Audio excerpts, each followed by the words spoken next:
Good morning, everyone. Wow. Good morning. I am thrilled to be here for the second time to talk about the state of wildfire with a focus on California and also thinking more broadly across the West. Did my slides? Well, I'm going to talk about where we've been in the last 5 years, where we the progress that we've made, and where I'd like to see us be 5 years hence. And I think it's important to think in these long-term chunks because changing facts on the ground for this problem takes time. It may take a lot more than 5 years, but I think 5 years is long enough to look back at what we've accomplished and also look forward to have big ambitions for the next interval of work. And I'll just say I'm honored to be here in this community and honored to be speaking to all of you. There's so many faces in this room that I've worked with for, I guess at this point, I started working on this problem in 2017, as Bill mentioned. I come out of the energy space and was drawn into the wildfire problem because of the interaction between the utilities and wildfire, but I've come to appreciate so many of the people in the room and the work that they contribute in many, many different ways to making progress on this problem. So as I said, I'll talk about the past 5 years, what we've achieved, where we've fallen short. And I think it's really important to measure both our progress and where we have not made progress. And like I said, what I hope we get done. So for me, 5 years ago, there's two large incidents that really define 5 years ago. One was the Oregon Labor Day fires in 2020, not California fires, but incredibly significant, and I think significant also in terms of the progress we've made recently, but very destructive fires, and a sign that the kind of catastrophic losses that had really begun in 2003 in Southern California with the surprise of what happened with the Cedar Fire really were not a Southern California thing and not even a California thing, but we're going to go other places in the West. And the other big incident of that year was a bankrupt entity continuing to have problems starting fires with its transmission system. The Kincade Fire, which started at the geysers with a kind of defunct, sort of somewhat funky, retired but still hot transmission line that burned explosively in the context of very large public safety power shutoffs and one of the largest evacuations in all of California history, but was also a really important proof point of some of the changes that were occurring in California firefighting, pre-staging of assets, using new technologies to evaluate risk during fire weather. Also, the detection of the fire occurred incredibly rapidly because of the deployment of fire cameras and could be localized and understood in a way that was really new at the time. But that's where we were, and I'll just say the firefight for this fire, right? The reason the evacuation occurred, and shown in purple here is the evacuation zone. In tan, I believe, are the public safety power shutoffs that were occurring at the time. And you can see the evacuation zone was massive, but it turned out not to be necessary because the assets were there, ready, when the ignition occurred. And honestly, for many of us I was involved in the PG&E bankruptcy complexities at the time, and we looked at this fire and we thought, oh my goodness, we could lose Geyserville, we could lose Windsor, and we didn't. And that was due to the investments that had been made on the suppression side and the intelligence, the wildfire intelligence that was there and ready and was utilized very successfully. We also had some good luck in that we weren't competing with Southern California fires at the time, and I'll always take luck. Of course, though, the last 5 years have been a time when we've also had some terrible tragedies as this impact of catastrophic fire and urban conflagration associated with wildland fire has really spread to other jurisdictions. This is, of course, a picture of Lahaina and a house I'll come back to later in the talk, but the destruction in Lahaina really just a year and a half ago still should live with us and serve as a warning that this problem is not one that will stay in California, but the solutions that we develop here and implement here at scale, if they are affordable, if they are cost effective, can be used elsewhere too to prevent these kinds of outcomes. And I'll tell you that personally for me and for our team, Lahaina has been a big motivator to really move into a national scale, and I think that's going to be important for many of us in the room as this problem gets worse. Important markers as well from the last 5 years are the catastrophic air pollution that's been associated with many of these larger fires. For many of us, I think the name of this summit and for many of us, some of the inspiration for working in this space. Oh, how do I go back on this? I keep being a little bit trigger happy.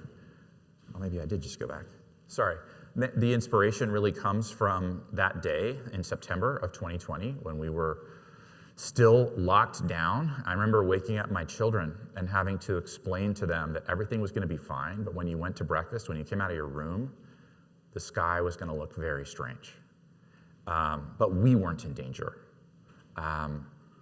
That sky came to the eastern seaboard because of the boreal fires in Canada last year. The air pollution, morbidity, and mortality associated with that color spread over hundreds of millions of Americans is very large. We know from California that on days like this, babies are born prematurely. We know that many people die prematurely of heart attacks. And the air pollution issues associated with fire only get more complex because, of course, we're going to need smoke in the air, right? If we're going to restore fire resilience at scale, there's going to be smoke involved of one sort or another. You can call it beneficial fire. Maybe that's too normative. Some kind of fire is going to need to happen in fire-deprived landscapes. And so we need to think about how to manage this problem and manage it in a context not just of blue California, but also rural communities across the West, keeping people safe. The last 5 years, I think, have also been a real demonstration of the need to think actively about how to preserve the ecosystems and the landscapes that we care most about. This is just a picture of the Castle Fire from 2020, where we lost a massive number of giant sequoia groves across the state of California. The last 5 years have also been, this is a picture of Warren Buffett at this year's annual meeting, and in some ways the Berkshire meeting this year was kind of an earthquake for the utility industry. Warren Buffett has been buying up utilities across the United States for several decades and sort of buys up a rusty old utility, shines it up a little bit, and turns it into a performing asset for his holding company. His view on utilities has fundamentally changed because of wildfire, and that's had major impacts across the industry. I actually think it creates opportunity for big wins to improve utility wildfire performance and resilience. Nothing like Warren Buffett saying there's a problem to get people working on that problem. But it also creates challenges as we need to rebuild our utility infrastructure and invest in that infrastructure in order to have safe, reliable, and also affordable power. At the same time, the last 5 years has been a real disaster for homeowners insurance. This is just a picture of the Fair Plan policy count in California as of June. By this time, it's a lot higher than it was in June. They were adding about 1,000 policies a day. You know things are bad when your phone system breaks and you have to buy completely new customer interaction because your customer count and volume has gone up so much. The FAIR Plan had to do that a couple of years ago, and you see that the insurance situation in California, and this is true more broadly across the West to varying degrees, is really under strain. Homeowners insurance is fundamental to so many aspects of our economy. You can't get a bank loan for a house, to buy a house, without available homeowners insurance. And the whole real estate economy, construction economy, therefore depends on availability of this product, and the product is threatened by the kinds of catastrophic fires we've seen over the last 5 years. At the same time, this year has been a real, there have been prospects at least for change and progress in this space, and I think it's a space where we are making real progress. So that's the last 5 years. What has the community achieved? I think this figure is really important. I think that, well, one thing to say is I think the community has achieved recognition of the problem. 5 years ago, it was reasonable to say this is a California problem, this is maybe a PG&E problem if you were a hater on PG&E, but there's not a broader issue that needs to be addressed at the national level. I think that has fundamentally changed in fire, and that's a bipartisan change. We've also, at least in California, and it's a little bit hard to know what to predict for the new administration in this space, but spending on evacuation, firefighting, and fuels management has fundamentally improved. And California's been a leader on that, but I think the federal government has also tried to lead as best they can on these issues and has put at least a solid down payment into improving the situation on the ground so that when fires do occur, people are safe, the firefighters are somewhat better resourced, and maybe, if we're lucky, fuels management has occurred. We're also starting to see benefits from that. This is a snapshot from Watch Duty that just illustrates prescribed fire and the recent bridge fire. And you can see in gray the prescribed fire activity that the Forest Service was doing in front of Angeles Oaks, or really downhill from Angeles Oaks. And what happened when the bridge fire came roaring up that hill at a community? It stopped. That's good fire in action. We're starting to see, because of the growing scale of application, more success stories. And I think we really need to be telling them as a community and helping the public to understand why it's worth it to feel a little bit nervous, to have a smoky afternoon one day in March or October or November for the benefit that it can provide at other times. I think we also need to reward the actors within the agencies that are taking personal risk to do these kinds of events, to do these kinds of projects. We've also, as I said, about the Kincade Fire, we've begun to see the introduction of new technologies aimed at enhancing the productivity of the wildfire workforce. And I remain very optimistic about those applications as long as we have the workforce we need to actually utilize them. And I think that remains a challenge that I'll talk about. What have we achieved in policy? You can't really think about that without talking about the Wildfire Mitigation and Management Commission and the continued work to try to implement the consensus recommendations there. That's incredibly important, and we should celebrate it and recognize that achievement. So where have we fallen short? Well, I said last year, and I'll say it again, we need to support our people. We're not taking care of our people, and the situation has actually, in some ways, gotten worse because of increasing housing costs. But until we support the workforce, this meeting, like fire tech, wildfire technology, deployment of advanced technologies, it's hard to make the case that it can work. This is not a case about what should come first. It's just that if you're going to have a high-tech industry, you need to have a workforce that's well-trained and experienced, and where the experienced people are retained within that workforce in order to actually fully utilize the advanced technology that might be deployed. And I view that as critical.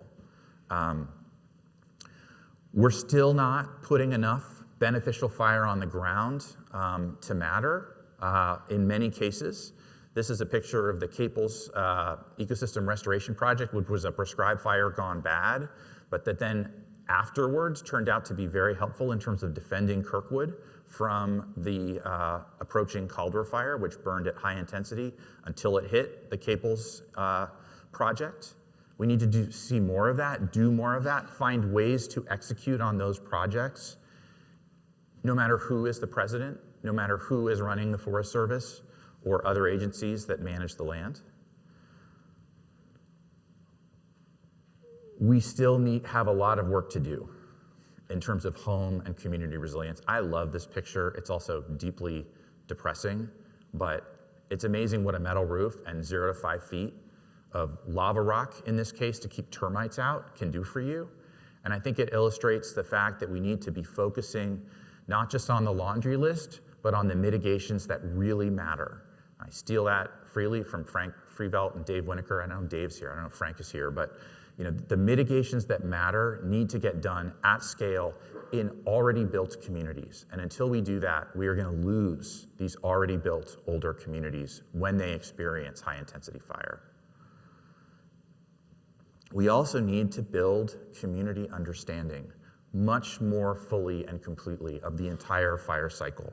That fire is a natural force in many of the ecosystems in which we've decided to live.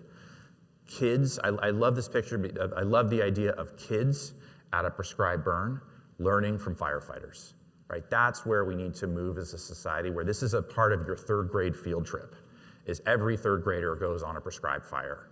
And if we can get there, we're gonna raise a set of kids that understand what a healthy landscape looks like, where fire is present, but not in a catastrophic way, where how it relates to keeping them safe and their parents safe. I love the idea of kids going home and lecturing their parents about what they should allow and tolerate in terms of smoke impacts, because it's good smoke, not bad smoke.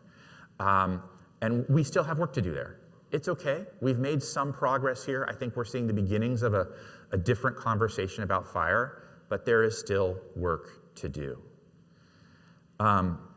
So when I think about the next 5 years, priority number 1 for me has to be solving the workforce challenge. If we do not have a talented, skilled workforce where we are retaining men and especially women as they get beyond 3, 4, 5 years of experience, as they get to the point where they might want to have a family, I don't know how this works.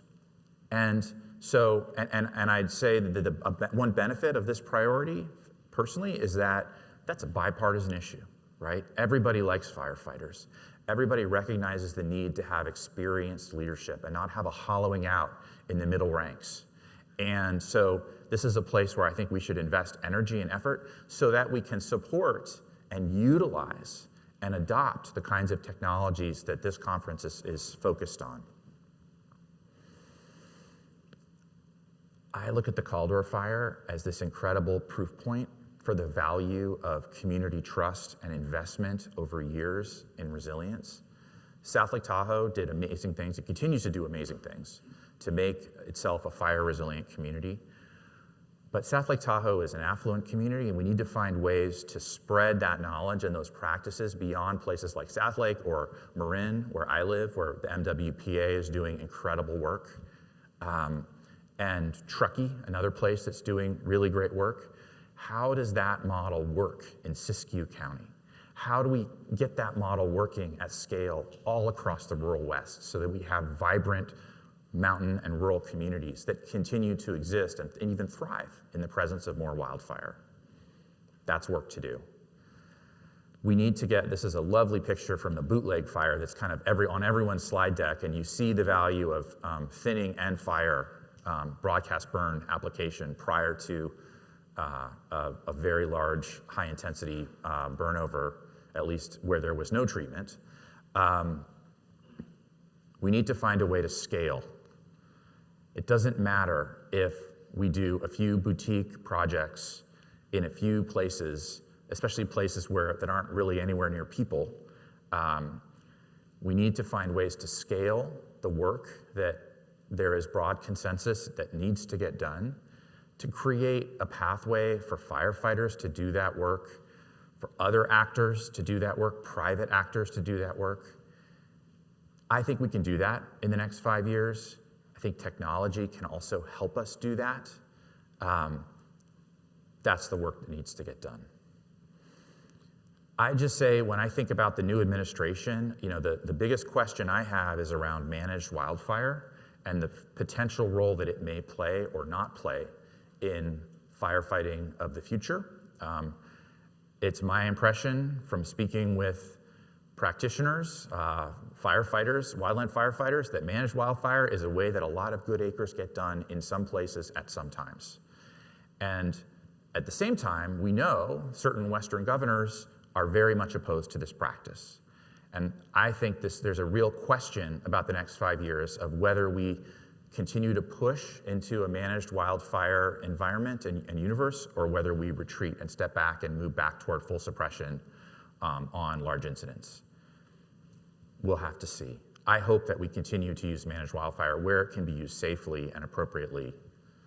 It's a way to get acres done.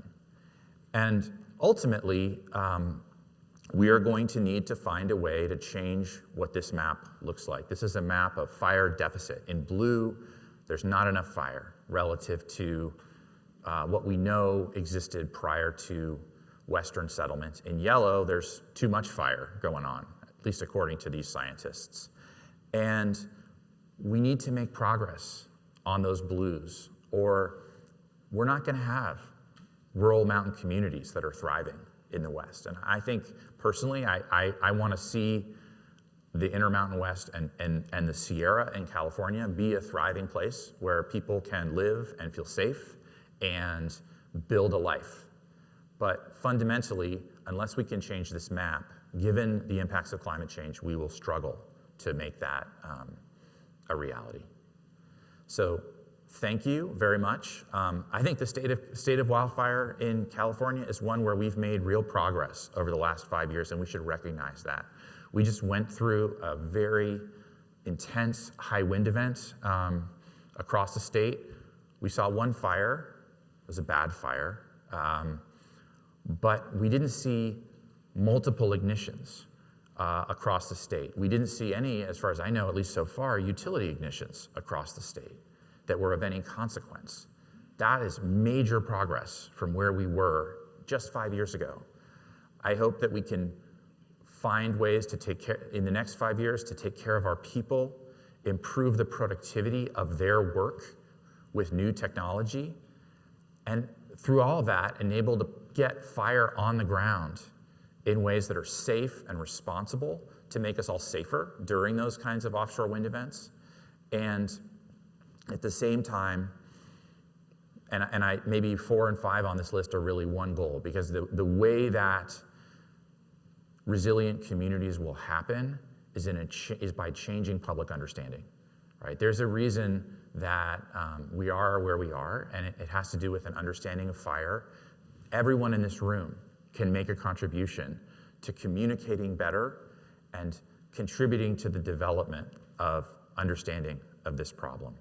Thank you very much, and enjoy the rest of the meeting.